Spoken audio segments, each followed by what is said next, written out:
हिंदू धर्म ग्रंथों में गरुड़ पुराण को एक बहुत ही महत्वपूर्ण ग्रंथ माना गया है। यह विशेष रूप से मृत्यु के बाद आत्मा की यात्रा, कर्मों का फल और जीवन में पुण्य कर्म करने के उपाय पर प्रकाश डालता है। इस ग्रंथ में यह स्पष्ट किया गया है कि केवल मंदिरों में पूजा करना या मंत्र पढ़ना ही पुण्य नहीं है, बल्कि भूखे और बेसहारा प्राणियों की सेवा करना सबसे बड़ा धर्म है। जब हम जानवरों को रोटी, अनाज या पानी देते हैं तो यह केवल उनके पेट को भरने का कार्य नहीं है, यह हमारे अच्छे कर्मों की नींव बनता है और हमारे जीवन में सकारात्मक ऊर्जा का संचार करता है। गरुड़ पुराण में बताया गया है कि जीवों की सेवा करना ईश्वर की सेवा के समान है, क्योंकि ईश्वर ने सभी जीवों को सहारा देने के लिए पृथ्वी पर रखा है। गाय को रोटी देना। गाय हिंदू धर्म में पवित्रता और समृद्धि का प्रतीक मानी जाती है। गरुड़ पुराण में कहा गया है कि गाय में समस्त देवताओं का निवास होता है। गाय को रोटी देने से पितृदोष शांत होता है, घर में शांति और समृद्धि आती है। बच्चों और वृद्धों के लिए सुख और स्वास्थ्य का वरदान मिलता है। गाय को साफ जगह पर रोटी या हरी घास देना चाहिए। दान करते समय मन में ईश्वर की भक्ति और करुणा रखनी चाहिए। संभव हो तो गाय को दूध के साथ दाना या गन्ना भी दें, इससे पुण्य और बढ़ता है। एक राजा की कथा गरुड़ पुराण में वर्णित है। राजा ने नियमित रूप से गायों को भोजन दिया, उसके घर में कभी आर्थिक संकट नहीं आया और उसका परिवार हमेशा सुखी रहा। यह हमें बताता है कि जीवों की सेवा जीवन में स्थायी खुशहाली लाती है। कुत्ते को रोटी देना। कुत्ता गरुड़ पुराण में यमराज का दूत माना गया है। यमराज का दूत होने के कारण कुत्ते की सेवा करना हमारे अकाल मृत्यु और बुरे कर्मों से सुरक्षा का मार्ग खोलता है। महत्व: बुरे कर्मों का प्रभाव कम होता है, जीवन में सुरक्षा, साहस और आत्मविश्वास बढ़ता है। शनिवार को कुत्ते को रोटी देना विशेष रूप से शुभ माना गया है। रोटी को छोटे टुकड़ों में काटकर साफ जगह पर दें। बिना किसी क्रोध या बुराई के मन से यह दान करें।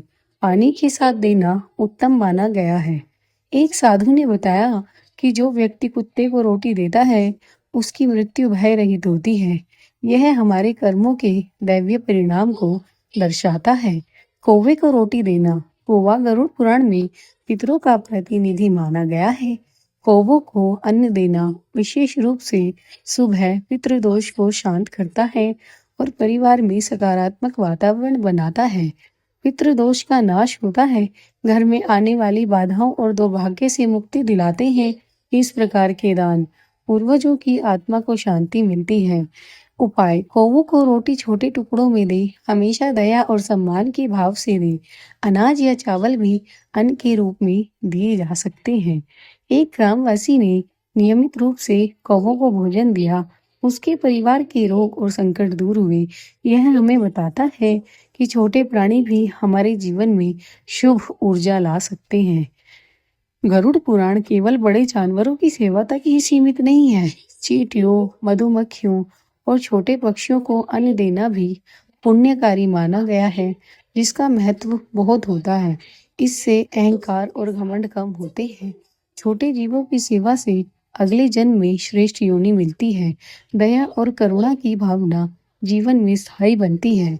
घर के आसपास चींटियों को सूखा अनाज या रोटी के छोटे टुकड़े दें, किसी भी जीव को चोट ना पहुंचाए।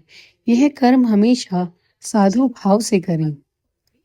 एक महिला ने छोटे जीवों को नियमित रूप से अन्न दिया, उसकी हर इच्छा पूरी हुई और उसका परिवार हमेशा सुरक्षित और सुखी रहा।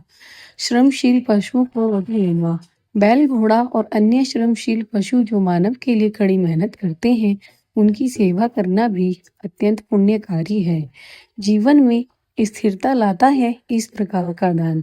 कर्मों का बोझ हल्का होता है, आर्थिक संकट दूर होते हैं और परिवार में सुख शांति बनी रहती है। बैलों को रोटी, भूसा, हरी घास दें। सेवा करते समय ध्यान रखें कि पशु को डर या कष्ट न हो। श्रमशील पशु हमारे कर्मों का फल समझाते हैं, इसलिए उनकी सेवा में दया और सम्मान जरूरी है। गरुड़ पुराण का अमूल संदेश है: भूखे प्राणी को दया भाव से भोजन देना ईश्वर की सेवा के समान है। कर्म केवल पूजा, उपवास या मंत्र पढ़ने से नहीं बनते। असली पुण्य तब होता है जब हमारे हृदय में करुणा और सच्ची भक्ति होती है। प्रत्येक जीव का जीवन पवित्र है। जो जीव मदद के बिना मरता है, उसकी आत्मा को शांति नहीं मिलती। सेवा, दया और करुणा हमारे कर्मों को शुद्ध रखती है और मोक्ष की ओर ले जाती है। गरुड़ पुराण हमें यह सिखाता है कि गाय, कुत्ता, कौवा, छोटे जीव और श्रमशील पशु सभी को रोटी देना पुण्य है। भूखे प्राणियों की सेवा जीवन में समृद्धि, सुरक्षा और शांति लाती है। यह कर्म बिना किसी दिखावे के ईश्वर तक पहुंच जाता है। करुणा ही सबसे बड़ा धर्म है। अगर हम प्रतिदिन या समय समय पर जानवरों और छोटे जीवों को भोजन देते हैं, तो यह हमारे जीवन में धन, सुख, स्वास्थ्य और आध्यात्मिक प्रगति लाता है। यही गरुड़ पुराण का संदेश है। जीवों के प्रति करुणा ही हमारे अच्छे कर्मों की नींव है। साथियों, अगर आपको हमारी वीडियो अच्छी लगती है तो आप हमारी वीडियो को आगे तक पहुंचाएं। जय श्री हरि।